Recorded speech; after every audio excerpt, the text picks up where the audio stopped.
Hallelujah.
से पुरी अच्छा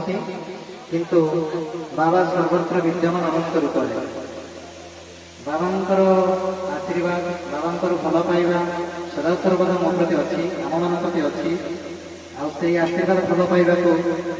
चरितार्थ करने पुरी किसी आपण मान प्रसाद लेकिन आसी आपण सदा ग्रहण कले मो चिरभूत देवी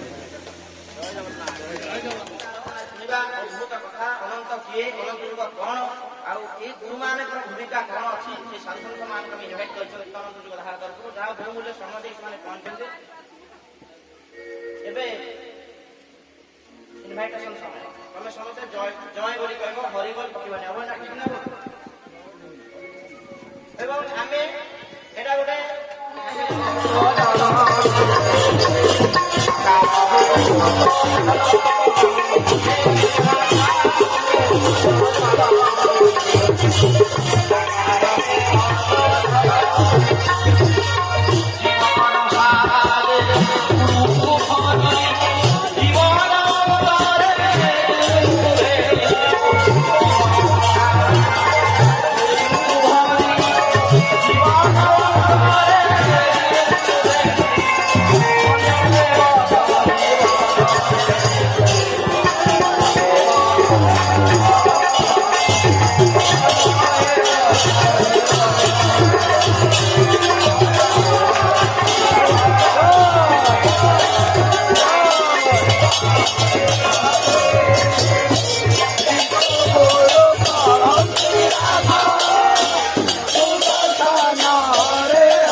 ସାଧୁ ସନ୍ଥ ସମ୍ମିଳନୀ। ଏହି ସମ୍ମିଳନୀରେ ଆମ ଓଡ଼ିଶାର ବିଭିନ୍ନ ଅଞ୍ଚଳରୁ ସାଧୁ ମୁନିମାନେ ଆମ ଗହଣରେ ଉପସ୍ଥିତ ହୋଇସାରିଲେଣି। ଏହି ଯୋଉ ସଭା ଆମେ ଆୟୋଜନ କରିବା, ଏହି ସଭାର ସଭାପତିତ୍ୱ କରିବା ପାଇଁ ଅନୁଷ୍ଠାନର ଆମର ପୂଜ୍ୟ ଜଗନ୍ନାଥ ସାର୍ଙ୍କୁ ମୁଁ ଅନୁରୋଧ ରଖିବି ଏ ସଭାର ସଭାପତିତ୍ୱ କରିବେ। ମୁଁ ଆନ୍ତରିକ ସହିତ ସମସ୍ତଙ୍କ ସ୍ୱାଗତ।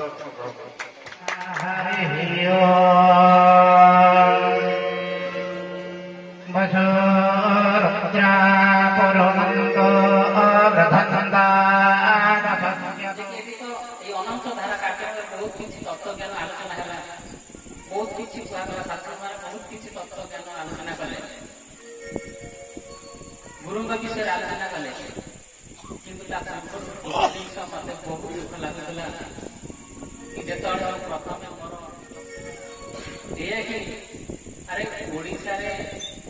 ଲୋକମାନଙ୍କୁ ଡାକିଲେ ଭୋଜିଭାତ ଖାଇବା ପାଇଁ ଯିବେ, ଚିକେନ ହଉଛି ମଟନ ହଉଛି ଯିବେ, କିନ୍ତୁ ଗୁରୁ ଆଶୀଷ ହବା ସୂଚନା ଦେଲେ।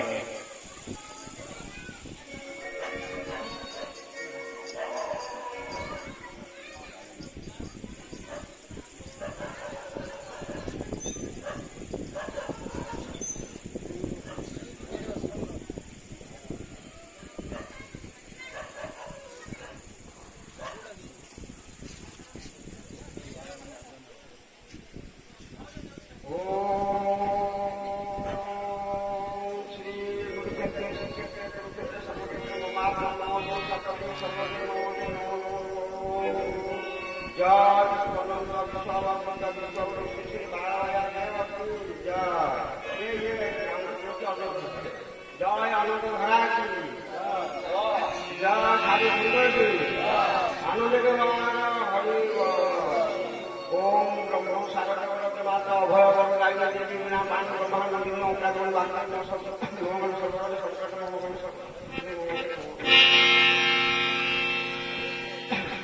पंच बैठक पंचोत्सव आम ये जहाँ बसुचे जहाँ देखुचे पंचोत्सव जहाँ कर देवस्व এটা কম দেবস্ব 5 জন দরকার পরমেশ্বর কি বাইরে আমি একে বসে দেবস্ব দেবতা মান সমস্ত বসে শুনতে শুরু করতাম দেবস্ব এতে কহিবাটা কহিবাটা ভারি কহিপার ସମସ୍ତେ କହିବାର ସମସ୍ତେ ଜାଣିଲେ ମାନବ ଅଧିକାର କହିବାର କହିବା ପାଇଁ ସେଠି ଶୈଳୀଟା ବହୁଙ୍କର କୃପା ଯାହା ଥାଏ ସେଟା କହିପାରିବା ସେତେ ଭୂମି ଆମର କିଛି ଦରକାର ବୁଝିପାରିଲେ କାର ଦର କରିବା ଦରକାର ଦର କାର ମାନେ କାରକୁ ଦର କରିବା ମୋର କାର ଦରକାର ଦରକାର ମୋର ମୋକୁ ଦରକାର ମୋ କଣ ଭିତରେ ଅଛି କଣ ନାହିଁ ରାଇଟ୍ ତେଣୁ ସମ୍ବଳ ଗାର ମୀମାଂସା ଭାଇ ଗୋଟିଏ ପତ୍ର ଗଣନା ଶୁଣିଲେ ଯା ଯା ଯେତେବେଳେ ବ୍ରହ୍ମାଣ୍ଡ କଥା ସୃଷ୍ଟି ତିଆରି କଲେ ସର୍ଜନା କଲା ପରେ ଗୋଟେ ୱାର୍ଡ କଲେ ଯା ଯା ସବୁ ହଟ୍ ଓଙ୍କାର ହଟ୍ ଓଙ୍କାର ଓଙ୍କାରକୁ ହଟେଇଲେ ଆପଣ ମାନେ କଣ କରୁଛନ୍ତି ଯୋଉ କଥା ଆଜି ଆଲୋଚନା ହେଲା ସମସ୍ତ ବ୍ରହ୍ମାଣ୍ଡରେ କହିବ ଓଙ୍କାର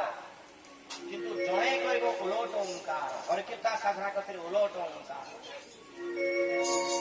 ଯେତେବେଳେ ଓଲଟ ଓଙ୍କାର ଭାଗ ଫିଟିବ ସବୁ ଆଜ୍ଞା ଓଲଟି ପଡିବ ବୁଝି ଓଲଟା ପାଇବ ଠିକ ନା ଭୁଲ ବ୍ରହ୍ମାଣ୍ଡ ସାରା ସମସ୍ତେ କହିଲେ ଆଜ୍ଞା ଓଙ୍କାର ଜଣେ କହିବ ଓଲଟ ଓଙ୍କାର কলা উলটিল মাতৃ গর্ভে দুতে ଥିଲୁ ରଇ উলটিল হংস দেখ পিণ্ডরে খেলাই উলট ভজন মাতা গর্ভে করুଥିଲୁ উলটি পড়িল মাটি মটির